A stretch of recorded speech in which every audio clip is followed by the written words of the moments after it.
Hello' everyone, এয়া মই আজি মাছ আৰু টেঙা বনাবলৈ লৈছোঁ। এয়া ভাঙোন মাছ মই ধুনীয়াকৈ এইখিনি কাটি ধুই ল'লোঁ আৰু এতিয়া এইখিনি মই বনাম। কেৰাহীত মই এয়া তেল দিলোঁ।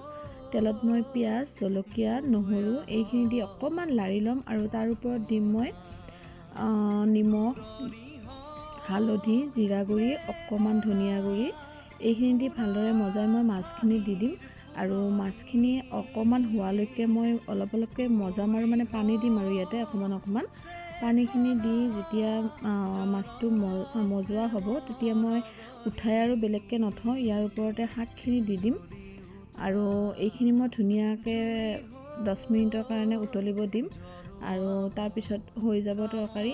তাৰ ওপৰত ধনিয়া পাত দিলে আপোনালোকে দিব পাৰে। এয়া ফাইনেলি হৈ গ'ল আৰু ধোৱাৰ কাৰণে অকণমান ব্লাৰ দেখা হৈছে। এয়া তৰকাৰী হৈ গ'ল।